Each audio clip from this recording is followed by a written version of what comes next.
slightly different vlog for you today. We are not in our own mill. We've come to Coldharbour mill. It's a different mill.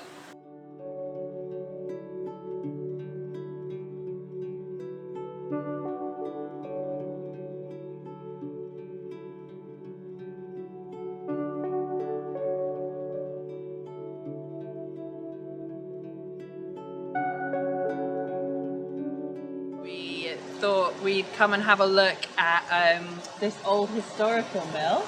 Coldharbour is also in Devon, but it's a charity. And Just a little way away from us. Yeah. We're in a place called Uffculme, which is just off the motorway, so before you head into the depths of Devon. yeah, And this is where John originally started the mill. He was a volunteer here, and then he had a bit of workshop space, and then when he got too many machines, he had to find somewhere else. Yeah. So that's how our mill came to be. But this is a registered charity, and they've got lots of old vintage machines. But neither of us have been before, have we, Helena? No. So it'll be quite fun to see which machines we have and which ones we don't have, and kind of compare and contrast both mills. They've also got weaving here, which obviously we don't do. So they've got Yeah. lots of different things, as well as all the fun things you normally find in a working museum, like the dressing up box. Hopefully there'll be a bit of dressing up. We are small children, really. So come with us and we'll get stuck in and have a little look around. We're going to meet Ian, who is the man who knows about all the machines. So he's their version of Laura. So come and we'll have a little mill tour from Ian and have a look round, and then Hels and I will be back at the end, probably in our own mill. And then we'll kind of talk a little bit with Laura about what's different, what was interesting, but yeah, come inside.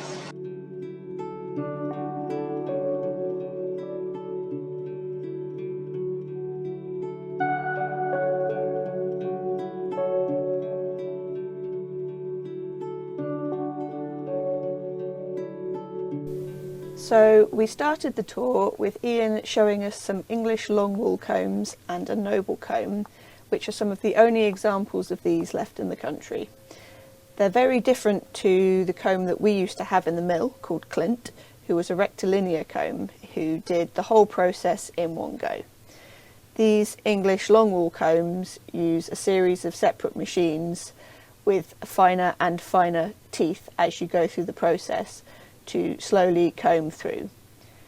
The noble comb is another fascinating one, which works in a circle, taking the fibre from the outside underneath, pulling it up over the edge through all of the combs or teeth that you can see on the top, dropping all of the short bits of fibre, the noil, down into the centre, and then you could pull off the finished roving that you wanted off to the side into a can.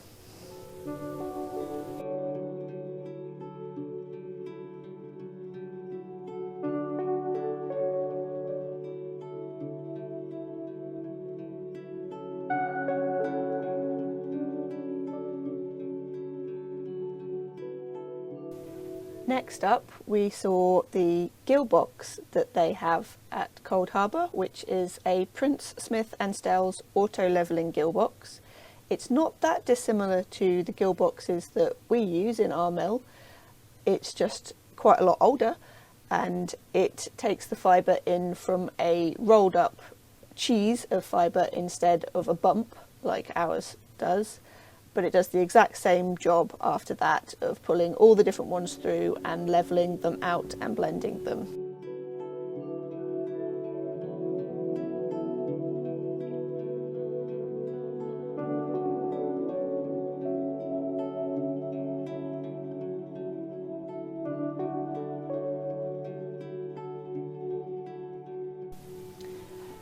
After the tops have been combed and then blended through the gill box, the next step is that they put them through a series of roving frames or reducers, which they call Grannies.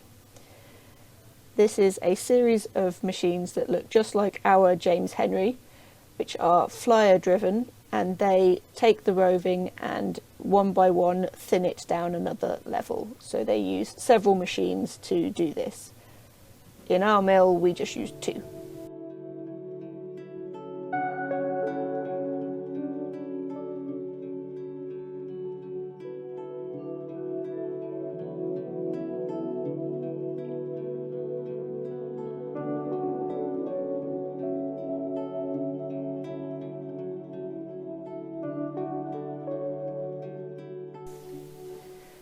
They also do their spinning on a granny, which is a flyer-led system rather than a ring spinning system like we have. This was quite interesting to us because it's very different to our system. As you can see, it looks just like the roving frames, but it's actually adding the twist and spinning into a single thread.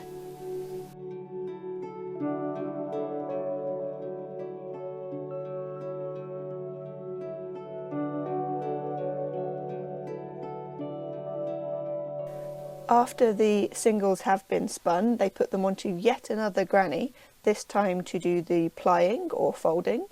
Again, this is done on the flyer system, whereas we would use a ring system. And this one is doing 3 threads into 1 for a DK yarn.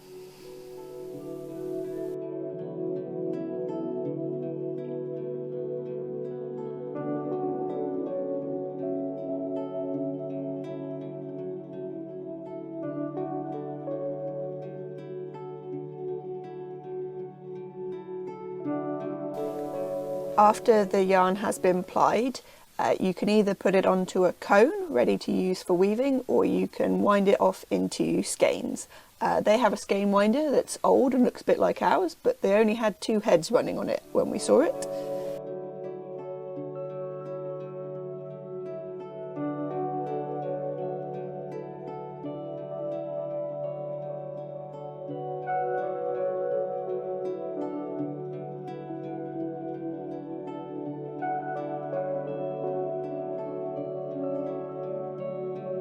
After they've made a spun yarn, at Coldharbour they actually use their yarn for weaving, which we don't do, but they showed us how they've been doing that as well, starting with the warping. Here you can see their warping mill that they've put together from various different bits and pieces, taking all of the threads and winding them round on a big wheel so that they can be used to thread up their various looms.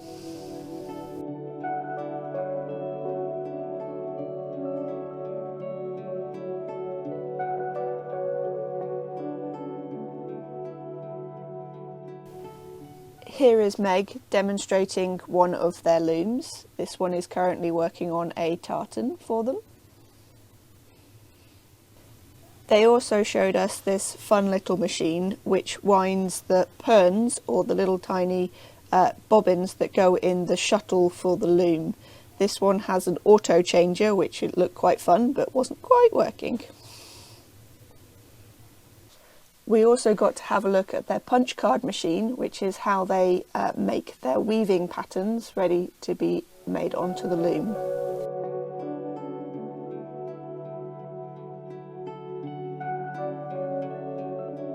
After the tour with Ian and Meg, we went for a look around the museum section of the mill. We saw their old carding engine and also a spinning mule which does woolen spinning, a few old spinning wheels and a big collection of gears that Laura was very interested in.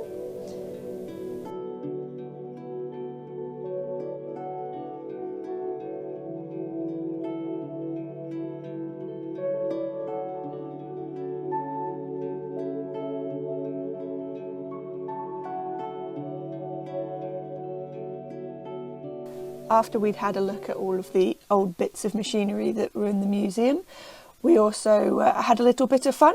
Sonia clocked in for the day and then went to work in the office, having a look through the ledger and reading the Factories Act. It was great fun. Oh, hello again. We're back in our mill. Yes, like we never left. So we had a really nice time. It was great. Yeah, it was really lovely. informative.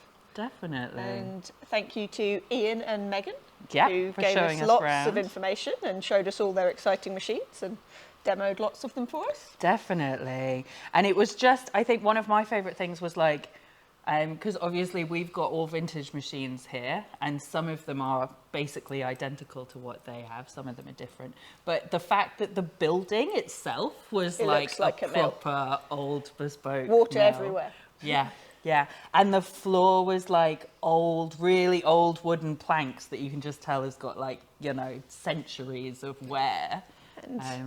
That was really rather nice than to our see. tin roof with plastic skylights, they had the proper nice like greenhouse effect ones, so that you can have lots of light for your weaving up on the top floors. Definitely. Yeah. I was just reading about that as well, and that would have been like absolutely They'd have had no proper lights. Technology to have like a glass roof in the middle of the. Well, you don't want to do your weaving by candlelight. No, no. No, but it must have just been so loud in there. Yes, the looms were so loud. Yeah. Like the different machines, they're all different amounts of loud to ours. We kept going, oh, that one's louder than ours, or oh, that one's quieter than ours, but the looms are very noisy. Yeah, it's a real clacking noise as well, so it's like a different rhythm from what we're used to with our machines. And then the other thing that was super different is because it obviously, they do have like steam day, so they had like a huge engine room. We did not see about steam half day. of the mill is actually just full of like engine and boiler room and all of the like powering machinery. It isn't just a switch on the wall like we have. But they were running all their machines from a switch on the wall. Yes, because they can swap them over, but they are still run by the bar that's at the very top that you can put a belt on so that everything can be run off the same system, which is how it worked when it was steam. Yeah. So that was quite fun to see. It was really great to see. So then there were lots of machines where you kind of pulled a lever and then it engaged with the belt and sort of turned on and then you disconnect it again. So that was really fun. And just having them all like running along the top. Yeah, you had to avoid the oily drips in some places. You could see that they got like a bit of a catcher and an oil spill on the floor. Just grease on your head while you're walking around. Yeah. It's a bit like that in every mill, I think. Well, yeah. Well, we get it on the floor sometimes, don't we? Definitely. Yeah. So yeah, Hels and I thought it would be fun to kind of show you a couple machines that are the same and then some that are completely different. So you like compare and contrast. Definitely. Should we start with the ones that are the same? We could do. We could do. We will.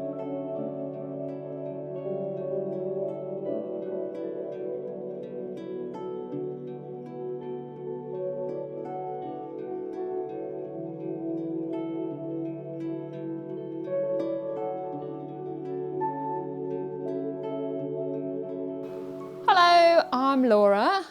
You might have spotted me in the video looking quite confused at Coldharbour Mill because some of the machines were like almost exactly the same as ours and some were quite different, and I was like staring at them going, what is going on here? But one of the really similar ones was this one. So this is our auto levelling draw box. We call her Drusilla.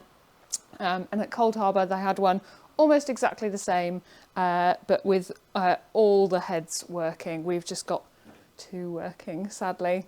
One really nice thing at Coldharbour was all their bobbins were beautiful wooden ones like these. I use these some of the time with Drusilla, but most of the time I use these plastic ones because our machine is a bit younger than the Coldharbour ones.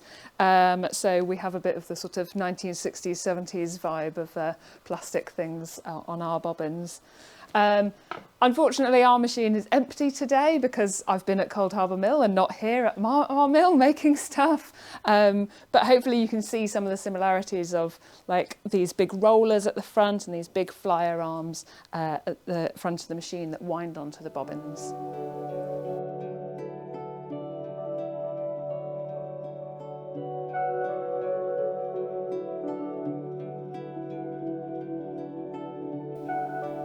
So this is one of our other machines. This is a roving frame. We call him James Henry. And at Coldharbour, there seemed to be so many of these lined up back to back. You had to like squeeze through between them. But some of them were doing the same job as our one, which is going from a heavy roving down to a thin roving, and some were doing different things. It was very interesting and confusing and exciting to see what was going on, and what a machine that I would look at and go, oh, that's the same as my one. And then you look closely and go, hang on, it's not, it's doing something different. So that was really cool. We have, again, sorry, it's empty today, but what we normally have is these green bobbins. Again, these are plastic, very 1970s, but Coldharbour had all of these were wooden, and I was very jealous of them.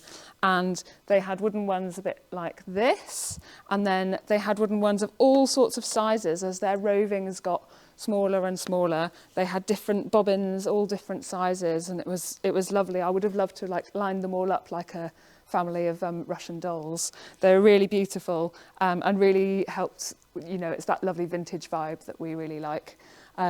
So yeah, that was really interesting to see like how this machine can do sort of slightly different things if you change like these rollers or these bobbins. Yeah, it was really interesting, and I probably could have looked and stared at their machines for hours and hours going, what's going on?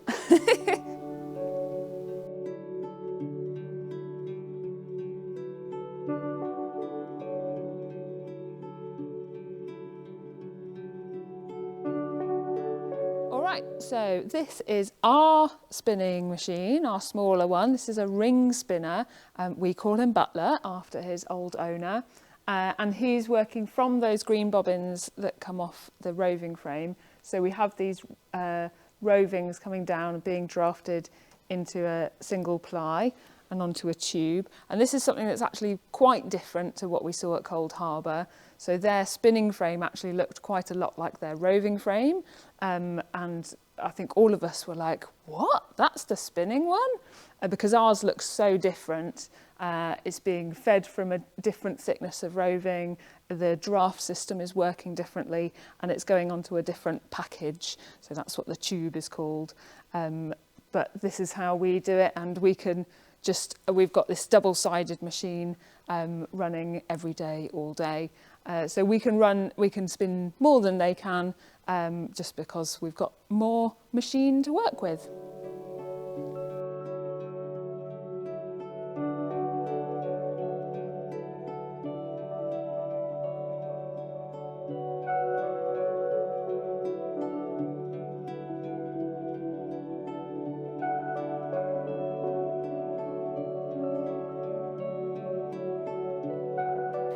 So, Laura's showed you a couple of the machines that she works with that are similar and also different from what we've just seen. I think the only other main one that's really different for us is that our Gill boxes were really different. Like Ian was saying, that they get their tops in they called them a cheese. A cheese. Rather than a bump. Ours are called bumps, which is like the big coil that you always see in our pictures. A cheese is like basically when it's on a cone already, because that's it's a bit like it's wound like a ball. Yeah, in weaving they have cheeses as well. We've had those before, where we've had them delivered, like where we've bought fibre from people in the past, and it's turned up like that, and they're saying it's not very good. You've got to put them on that roller, otherwise you have to unwind them by hand. I'm like, yeah, I've had to unwind them by hand. It's not fun. But yeah, so that was quite different. But yes, Cuthbert, one of our lovely Gill boxes, you can see is quite different from the one that we showed you earlier that they had. Yeah, because they had then a lot of rollers at the bottom that had to kind of unroll the ball, the cheese. Yes, it's quite strange. But yeah, so there are quite a lot of different things that we saw that was very interesting for us to see something different to what we normally do. It would have been nice to get in there and push all the buttons and have a proper go. Though. You're not allowed to do that here, Sonia. No, you wouldn't have been allowed to do that there. That's true. Sonia's not allowed. She was allowed to press one button on Cuthbert today, but it was a very exciting moment for she her. was supervised, don't worry. So yeah, that is our compare and contrast, but we had a really lovely time, and it was very nice of the Coldharbour guys to invite us along for a little tour. Yeah. They will be coming back for a little tour here as well at some point. We're doing an exchange. But if you ever fancy visiting Coldharbour as well, it is a registered charity and they are open. And I would definitely say if you're going to go, if you can go for a Steam Day, because I think we feel like we need to go back for a Steam Day. So I'll pop a little link to their website and where to find them. They're underneath. just half an hour away down the North Devon Link Road, so you can always do a little trip to both. I know. Have a little woolly day out. Yeah. Come visit both mills. It was a real treat.